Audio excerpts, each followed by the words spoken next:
Well, it may seem like our bloodstain is in a bad spot that would require us to go all the way through the level again. But that's actually not the case. There is a shortcut up here by, it's actually right by where we got the key to free Grave Robber Blige. But it requires a bit of trickery to get to. Just gotta take out that skeleton. Alright. So, to pull off what I'm about to do, you definitely need to have the fast roll going. A lot of people just take off all their clothes when they do this.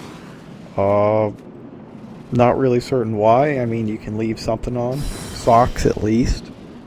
It's weird to go jumping off of castles in your skivvies. So basically what you want to do is, that message is helpful, because it tells you how to line up your shot, and you just have to basically roll. It's a lot like the roll jump in Donkey Kong Country, now that I think of it. It's very cool. Anyways, now that we're over here and we have the Regenerator's Ring, that gives you HP regeneration. Pretty good. Not going to use it right now. But we're actually right back at the cliff, where the Crystal Lizard did his thing. Note that the Crystal Lizard does not respawn. To make it respawn, we actually have to beat a boss. They get one spawn to start off, and then they respawn again each time you kill a boss. Which is... well, it means you can get each Crystal Lizard a total of 4 times in each game. And I missed this item over here. I better go get it. The worst thing is if you actually get shot by a Storm Beast while you're up there. Grave Robber's Ring. Not... I mean, I haven't been invaded at all when I was in human form. So it's probably not necessary, but that's what it would be good for. Makes it harder for the invaders to see us.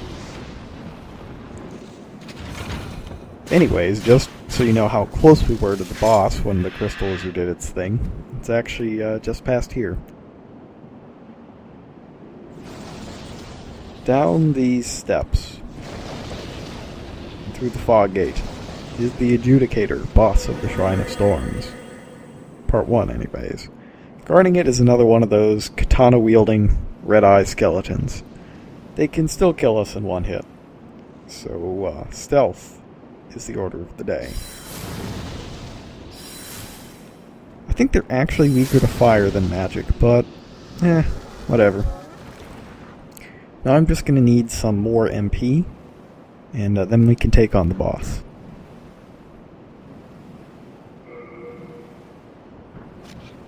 This guy deserves a recommendation, though.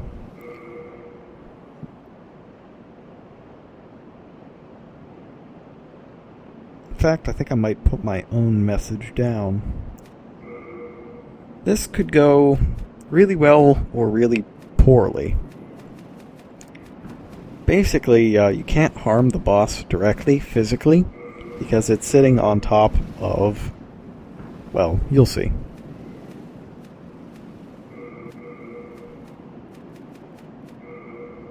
Just gotta get better armor on.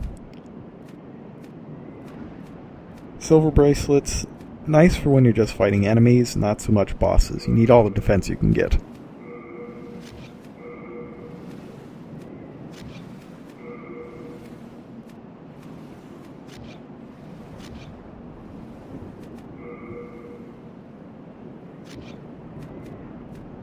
Okay. Body form. Yeah, let's do body form. Fills that health bar back up, and it also fills up our MP. I'd rather use a Stone of Ephemeral Eyes most of the time than have to waste a lot of fresh spices just to recharge. Alright, time to fight the Adjudicator. He's a giant fat yellow dude, as you can see down there, with a bird on his head.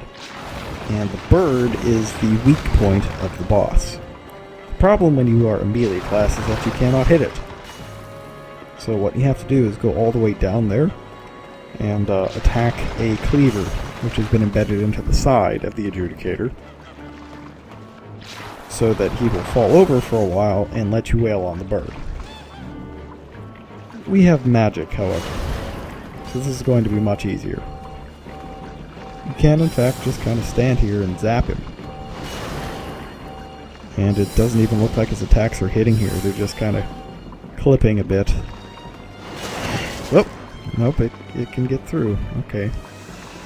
Well, that's less good, but he's still basically kind of crappy. As long as I can keep the healing up, I should be alright. But, uh-oh. Alright, did not anticipate the tongue attack. This could go poorly. It went poorly. Back at it. I switched out the cloak spell for Demon's Prank, which makes a noise in the distance that enemies will attack. So the new plan is to see if I can turn him away from me and then shoot him with a soul ray. And just keep doing that without him, actually attacking me. First, though, we are going to go ahead and go back to body form again. And we also definitely want to pick up our bloodstain, because there are a lot of souls in there.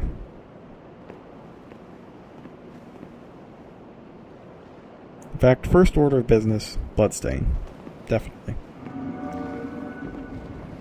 Alright. Because we died falling down, our bloodstain should be up here. Oh, god damn it. Wow, alright. So he learned from last time. The bloodstain isn't here, it's over there. Alright, Demon's Prank.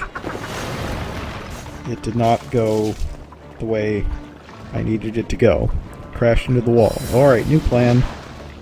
The new plan is just shoot him and hide behind this pillar. Or maybe strafe back and forth.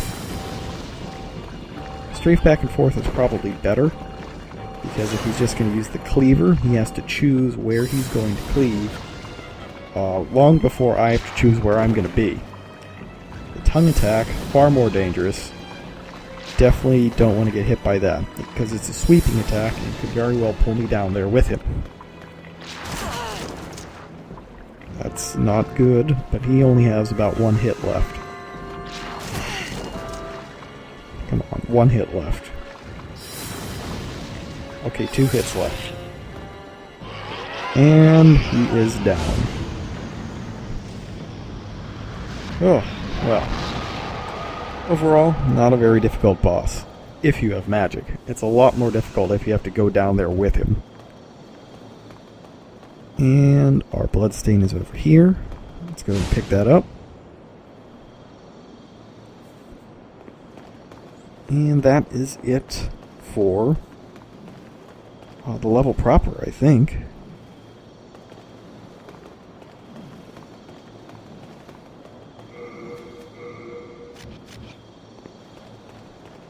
Let's just go ahead, do a quick sweep for items. Not seen any. Alright. Let's get out of here. Later on, I found that, in fact, I was close to having enough souls to learn the Evacuate miracle, which cost 20,000. So I came back to get the last 2,000 souls I need. And when I did, I got my revenge on the Crystal Lizard. Eventually. Excellent. Here they drop Dark Moon Stones, which are useful for upgrading our Crescent Falchion. Furthermore, something I neglected to show off was Sparkly the Crow, who is a very well-known part of Demon Souls. I also didn't go up here, where the archer was. In fact, we can get the compound longbow. I believe that if you fully upgrade it, using the I think it's the spider stones which you use on bows. Once you fully upgrade it, the compound longbow becomes the strongest bow in the game. But yeah, not going to use it ever. Strength requirement's too high. Anyways, the crow. You can get lots of different items from Sparkly the Crow by trading her stuff that you generally aren't going to use. But she's kind of annoying. You scary, give Sparkly me. Give Twinkly me. Me. You. Trade. Trade. Give me Sparkly, Twinkly. Okay, really annoying. So to trade, we just have to drop an item here. How about that Augut of Guidance? That thing's kind of garbage.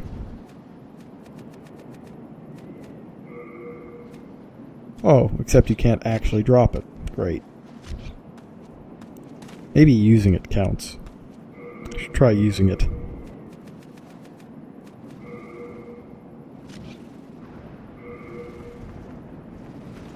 Shock of shocks. It doesn't count. Alright, well, there are plenty of things you can drop off that give you useful stuff. One of them is the silver coronet that we started the game with. Happy. Now, to get our item back from Snuggly, or Sparkly, or whatever her name is, I can't remember. I think it's Sparkly. Snuggly's in Dark Souls. We have to quit and reload, or just load profile. Or exit the level and come back. And when we do, there is the item for us. Very handy. The other thing that's up here is a crystal lizard. See? This is the one that we heard in the catacombs earlier. So to get it, we're employing stealth.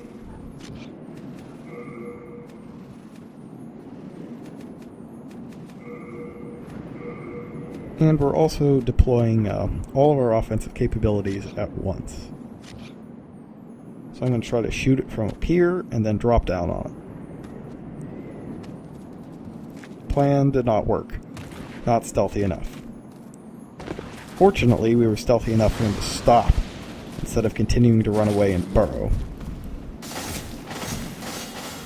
Even if they're trying to get away, if you can hit them in the middle of the burrowing action, it resets it.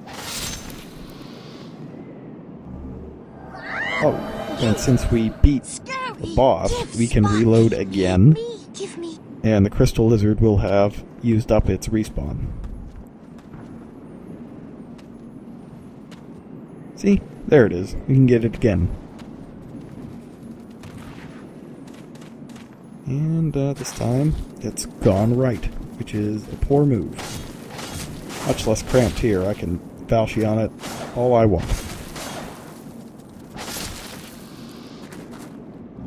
Excellent, and that's 4-1. Shrine of Storms. Next time, Stonefang Tunnel.